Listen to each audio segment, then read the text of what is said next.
प्यारे आत्मीय भाइयों, आपको नमस्ते। आज मैं आपको कुछ ऐसी चर्चा में लेना चाहता हूं कि वास्तव में पूरे विश्व में किसी को रोग है, किसी को टेंशन है, किसी को तनाव है, किसी की इच्छा नहीं पूरी हो रही, कोई फांसी लगा रहा है, कोई कहीं से भी परेशान तो है। बहुत से लोग विश्व में, राजा भी है, प्रधानमंत्री भी है, वो भी तो परेशानी है कुछ न कुछ। लेकिन आपके अंदर, मानव के अंदर कुछ ऐसी शक्तियां हैं कि वो परेशानी होते हुए भी उसका साहस कम नहीं होगा, उसको रोग नहीं होगा और उसको एक नई नई शक्तियां अर्जित हो जाएगी। योग द्वारा आपके शरीर के अंदर ग्रंथियां जो हैं उनमें अद्भुत शक्तियां हैं। बहुत से लोग पढ़ाई बहुत करते हैं, नहीं सफल होते हैं, और बहुत से लोग कम पढ़ाई में भी सफल हो जाते हैं।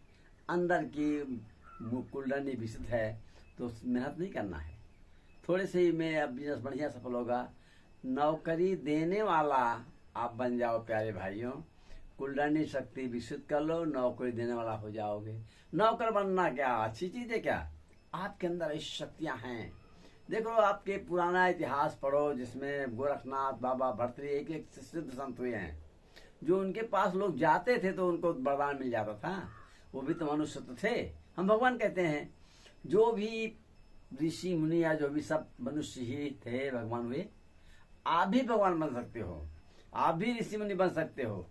एक जमाना था जंगल जाना पड़ता था, हल्दी रंगे कपड़े का असला पहनते थे। आज जो है जंगल जाने की जरूरत नहीं है। आप अपने कमरे को हवादार बनाओ, उसमें फूल धूप दीप कलश पानी की व्यवस्था बनाओ। जो मंदिर में व्यवस्था होती है वही व्यवस्था हमें बनाना है, ताकि हमको सुगंधित वायु हमारी आत्मा को मिले। हमारी बैटरी चार्ज होने का मतलब जो सीसी कैमरा कैलकुलेटर सब अंदर है वह सब चार्ज हो जाएं, और उसके लिए चार्ज केवल सुगंधित वायु है। वायु से हम जीवित हैं। अगर वायु न मिले, श्वास न मिले तो 1-2 मिनट नहीं जीवित रह सकता आदमी।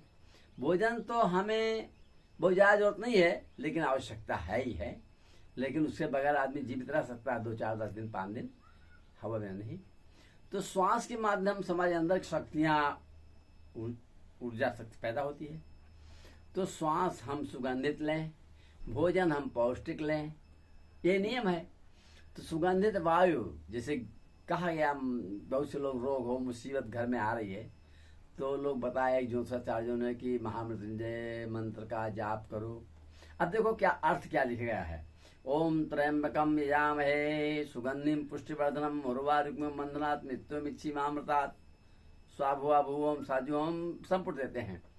इसका अर्थ क्या है कि त्र्यंबक में इड़ा पीड़ा सुसुन्ना, 3 नाड़ियों से सांस लेना। अगर हम लेते हैं सुगंधित वायु तो उर्वारुकमो बंधनात्, जैसे कहना त्र्यंबकम माने 3 नाड़ियों से, तो क्या होगा? सुगंधित पुष्टिवर्धनम, पुष्टिकारक सुगंधित वायु लें तो उर्वारुकमो बंधनात्, जैसे खरबूजा पकने पर ढेपी टूट जाती है, ऐसे ही हमारे सारे विकार खत्म। कितना आसान है मेरे प्यारे भाइयों।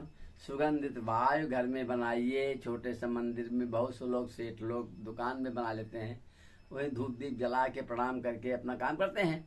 तो 2-4 मिनट में अहंकार खत्म हो गया। उतने समय पर अहंकार से शक्ति नष्ट होती है। इसलिए जो शादी ब्याह में डीजे बजवाना भी अहंकार है। अहंकार पग पग पर लोग होता है।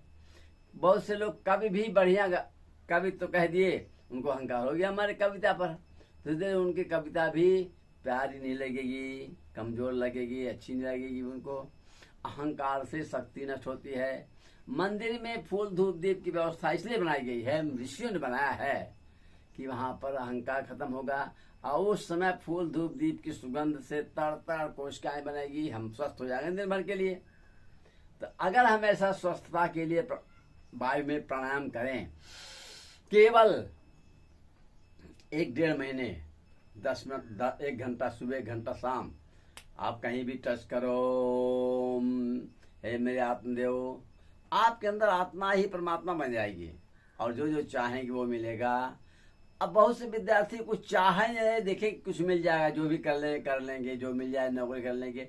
अरे आत्मा को बताओ ना कि मुझे ये काम करना है, तो आत्मा उस तरफ ले जाएगी।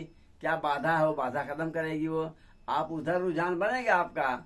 आप बताओगे नहीं आत्मा को मुझे क्या बनना है, तो आत्मा किस तरफ ले जाएगी। प्यारे भाइयों, जिसको कहते हैं लक्ष्य बनाना, आत्मा को पहले बताओ।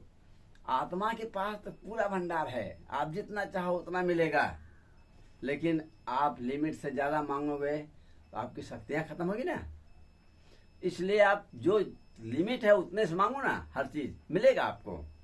तो इसलिए हम आत्मा को ही परमात्मा बनाने के लिए सुगंधिम पुष्टिवर्धनम, पुष्टिकार सुगंधी बाग दें, और फिर उसके बाद हम आत्मा से मांगे तो आपको आत्मा सूचना देने लग जाएगी। आपको कहीं नुकसान होने का है तो सूचना मिल जाएगी, आपको फायदा होना है तो सूचना मिल जाएगी। जैसे कहीं बाएं आंख फड़कना, दाहिनी आंख फड़कना, बाएं कंधा चमकना, दाहिना पैर खुजालना, ऐसे कुछ है, तमाम लोग संकेत मिल जाते हैं। तो ये संकेत कौन देता है? आपकी आत्मा देती है। इसलिए मेरे प्यारे भाइयों, आप भी भगवान बनो, आप नौकरी देने वाला बनो, नौकर न बनने की इरादा रखो। धन्यवाद।